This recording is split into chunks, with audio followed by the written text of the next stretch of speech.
بسم اللہ الرحمن الرحیم۔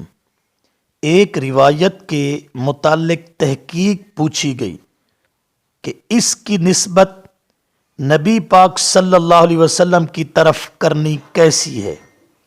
روایت مابین لوگوں کے مشہور ہے، من صلی علیہ عند قبری سمیتہ ومن صلی علیہ نائیا ابلغتہ، جو درود پڑھتا ہے مجھ پر میری قبر کے نزدیک اسے میں خود سنتا ہوں، اور جو درود پڑھتا ہے مجھ پر دور سے میں پہنچایا جاتا ہوں۔ سب سے پہلے حدیث کے معنی کو دیکھیں کہ ٹھیک ہے یا نہیں۔ آپ صلی اللہ علیہ وسلم کی طرف منسوب ہے۔ آپ نے فرمایا کہ جو مجھ پر میری قبر کے پاس درود پڑھتا ہے میں سنتا ہوں۔ جب نبی پاک صلی اللہ علیہ وسلم نے یہ فرمایا تو اس وقت نبی علیہ السلام، ظاہر ہے حدیث جو ہوتی ہے وہ نبی کی زندگی میں ہوتی ہے، نبی علیہ السلام فرما رہے ہیں کہ جو مجھ پر درود پڑھتا ہے میری قبر کے پاس میں سنتا ہوں۔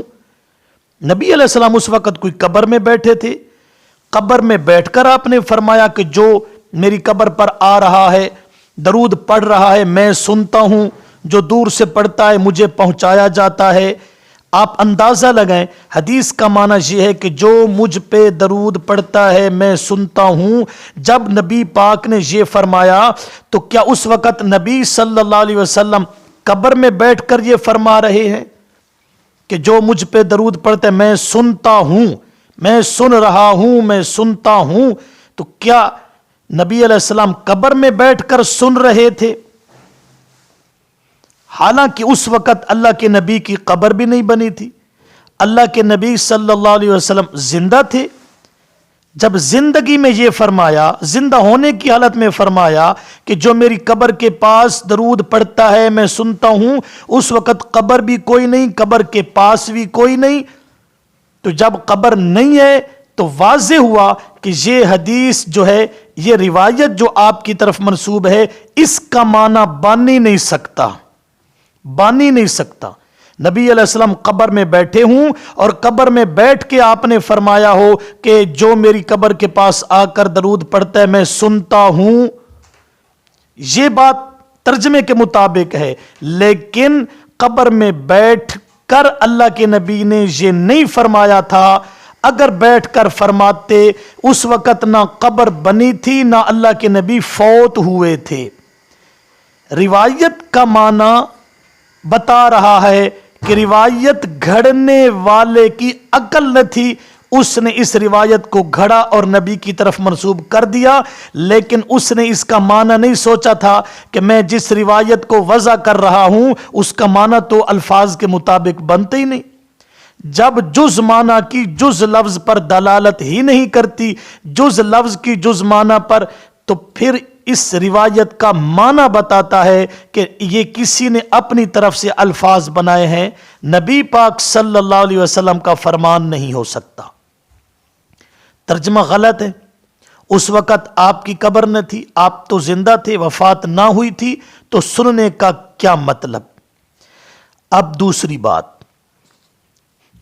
شیخ الاسلام علامہ امام ابن تیمیہ رحمہ اللہ فرماتے ہیں یہ روایت من صلی والی یہ نبی پاک صلی اللہ علیہ وسلم کا فرمان نہیں ہے، بلکہ یہ موضوع ہے۔ موضوع کا معنی اس کے راوی نے اس کو گھڑا، خود بنایا، اپنی ہاتھوں سے لکھا، جعلی سند بنا کر نبی پاک صلی اللہ علیہ وسلم کی طرف منسوب کر دی۔ باحوالہ مجموع الفتاوی جلد نمبر 27 صفحہ 241۔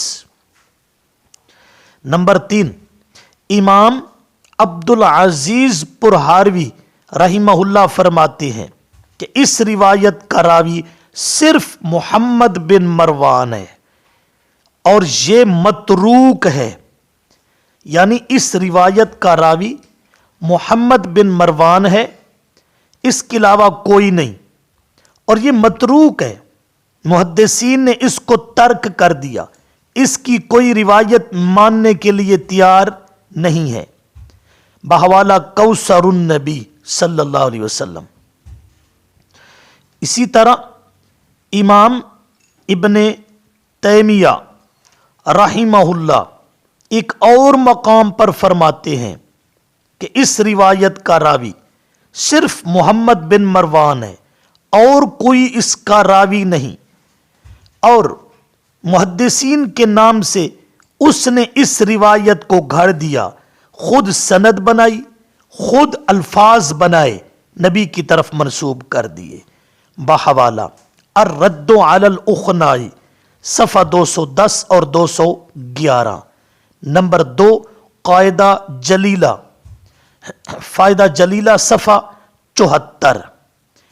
اسی طرح اسماء الرجال کا امام ابن دحیہ رحمہ اللہ فرماتے ہیں یہ روایت موضوع ہے، سند بھی گھڑی ہوئی اور روایت کے الفاظ بھی اپنی طرف سے بنائے ہوئے، یہ روایت من گھڑت ہے، اور گھڑنے والا بھی ایک ہے محمد بن مروان، اس کا راوی صرف محمد بن مروان ہے۔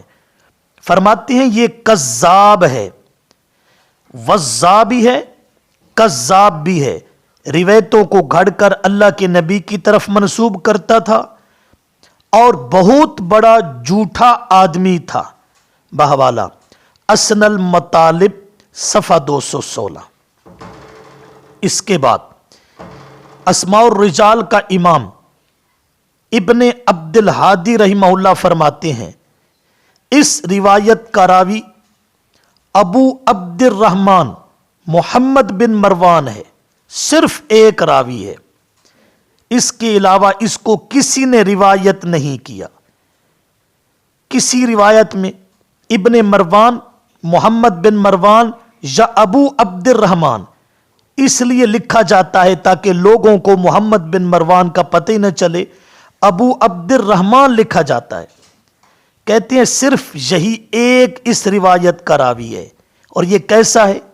نمبر 1 یہ کذاب ہے، جھوٹا ہے، جھوٹی سندیں بناتا ہے، الفاظ بنا کر پھر نبی کی طرف منسوب کر کے لوگوں کو کہتا ہے یہ حدیث رسول ہے۔ ایک تو کذاب ہے اور دوسرا متروک الحدیث ہے، حدیث میں چھوڑا ہوا، محدثین اس کی روایت کردہ روایت کو قبول نہیں کرتے۔ الصارم المنکی صفحہ 190۔